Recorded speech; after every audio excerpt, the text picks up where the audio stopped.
November 1944. An interrogation room outside Metz, France. The German officer sat down across from Patton without being told to, not nervously, not defiantly. The way a man sits when he has decided the rules of a situation no longer apply to him.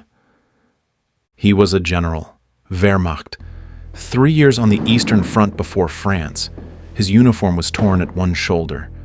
Dried blood on his left sleeve, not his own.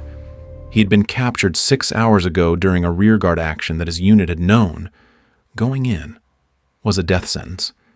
He was alive because his men had bought him enough time to surrender, and he knew that. He carried it visibly.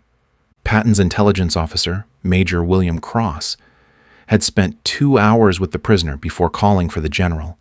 He told Patton, "This one is different.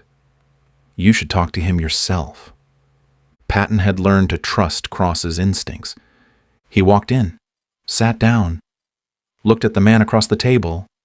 The German looked back, not afraid, not performing, just present. They studied each other for a moment, two generals in a small room. Between them, the wreckage of a war that one of them was losing. Then the German said, in careful English, "I have a question for you." The interpreter started to speak. Patton held up a hand. His English was clear enough.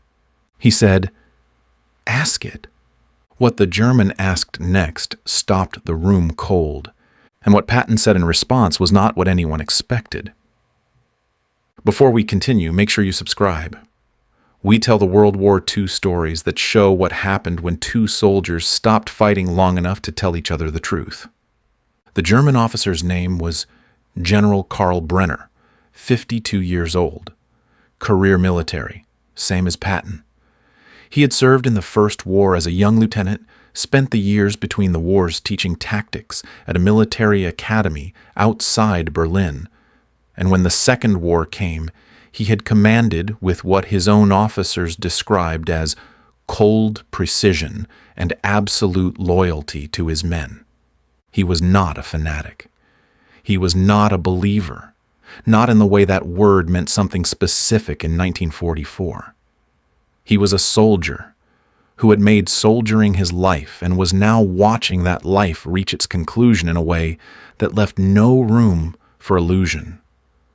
Cross had noted in his briefing, he has no interest in intelligence exchange. He has told us nothing and will tell us nothing. He understands his situation completely. He is not afraid of us. He appears to be thinking about something else entirely. Patton had read that line twice. Then he'd come down himself. Now he sat across from Brenner and waited. Brenner said, "I have studied you for 3 years. Your movements in North Africa, Sicily, the breakout at Avranches. You are the best commander on the Allied side.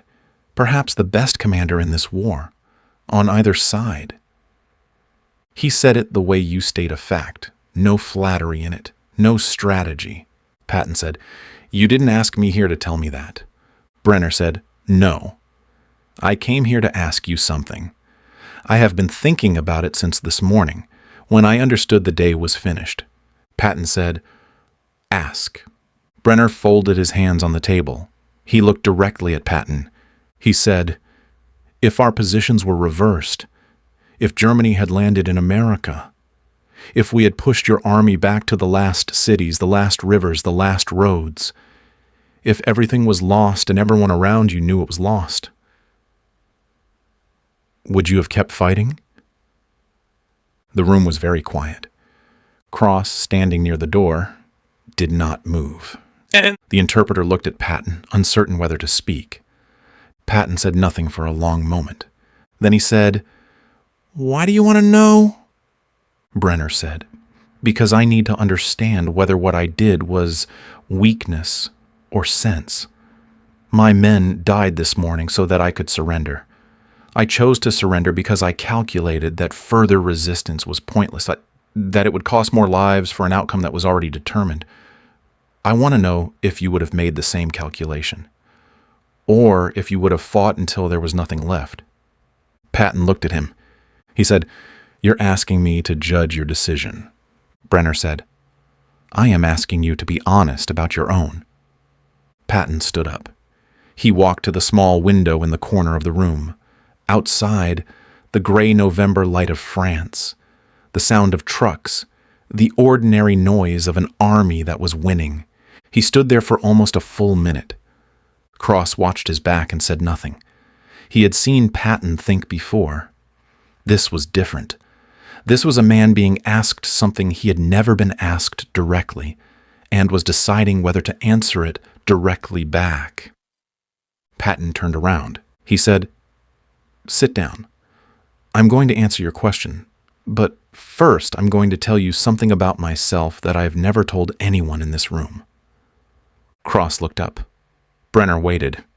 Patton said, "I have been afraid of exactly one thing in this war, not dying, not losing a battle, not the decisions that get men killed. Those things I can carry." He paused. "What I have been afraid of is this: that the war would end before I had done everything I was capable of doing, that I would run out of war before I ran out of myself." That sounds like arrogance. It is arrogance. I know what it is, but it is also the truth. Brenner watched him. His expression had shifted. He was listening. The way you listen when someone is saying the thing you came to hear. Patton said, "A man who feels that way about war, do you think he would surrender? Do you think he would look at the numbers and make the rational calculation and lay down his weapon and sit across a table like this?" He let the question hang. Then he said, "No, he would not. I would not. I would have fought until they pulled the rifle out of my hands, not because it was smart, not because it would have changed anything, because I am built in a particular way, and that is how I am built." He sat back down. He said, "That is my honest answer to your question. I would have kept fighting, not out of courage, out of what I am." The room was very still. Brenner was quiet for a long moment. Then he said something that no one in the room expected. He said, "Then you would have cost your men their lives for nothing. And you would have been wrong to do it." Patton looked at him. Not angry. Something more complicated than anger. He said, "Say that again." Brenner said it again. Slow, careful English. Every word chosen. He said, "You would have been wrong. A general who fights past the point of possibility is not brave. He is vain. He is spending his men's lives to avoid admitting that the situation is larger than he is. I know this because I have watched men do it. I have been tempted to do it myself. This morning I chose not to. My men are alive because I chose not to. And I need to know if that choice was honorable or if it was the choice of a man who had simply run out of the will to continue." Patton stared at him. He said, "You surrendered to save your men, not because you were broken, because you did the math and the math told you the only thing left worth saving was the people." Brenner said, "Yes." Patton said, "And you want me to tell you that was the right decision." Brenner said, "I want you to tell me what you actually think, not what is diplomatic, not what a victor says to a defeated man to make the surrender bearable, what you think." Patton leaned forward. He was quiet for a moment.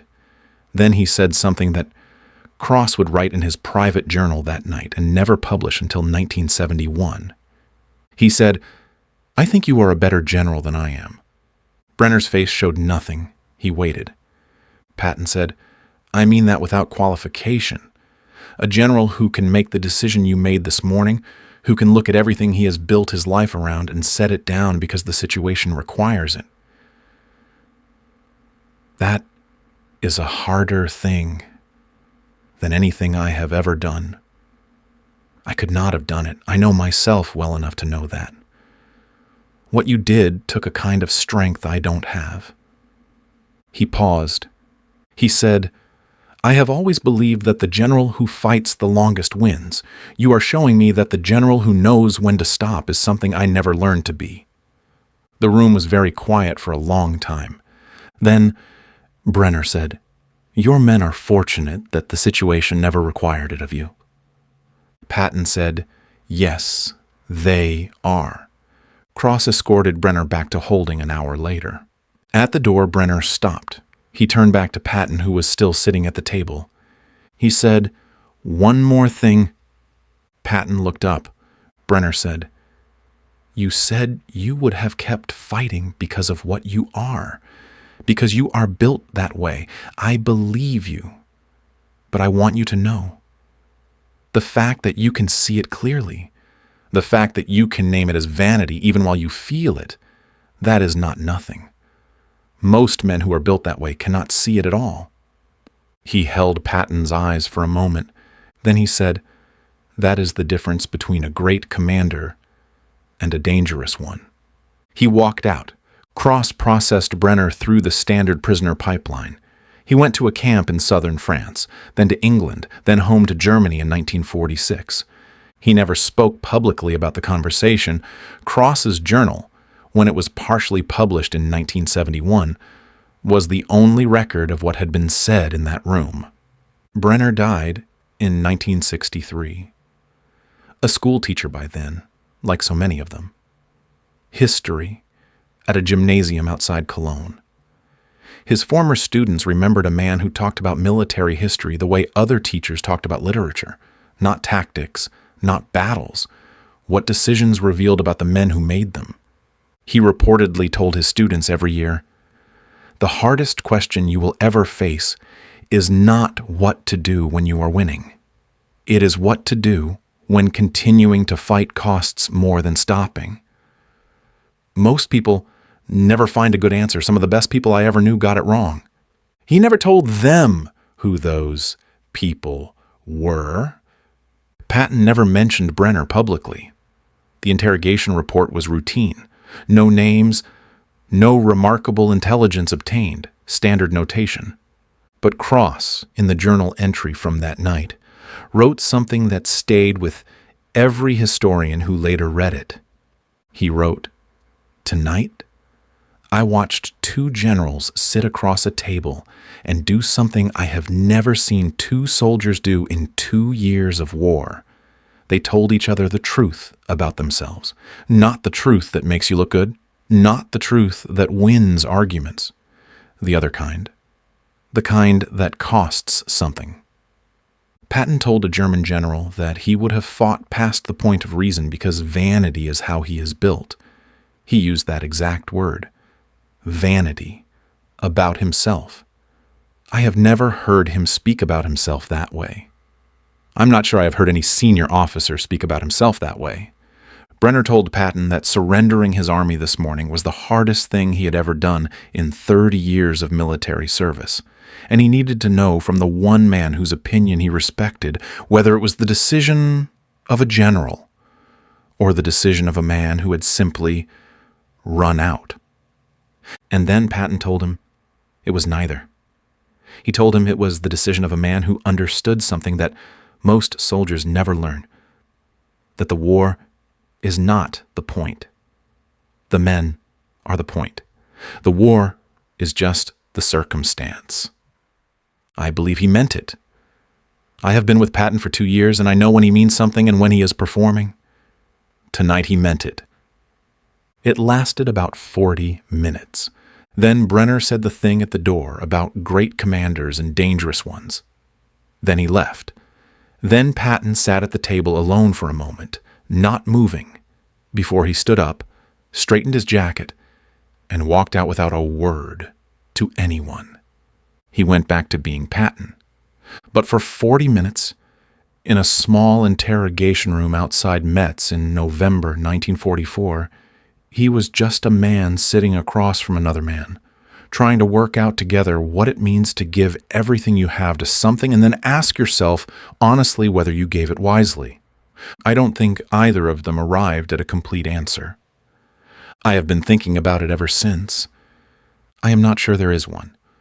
What would you have done in Brenner's position? Would you have kept fighting, or would you have made the calculation? Let us know in the comments below. And if you want more World War II stories, the ones where the most important battles were fought with words, make sure you subscribe.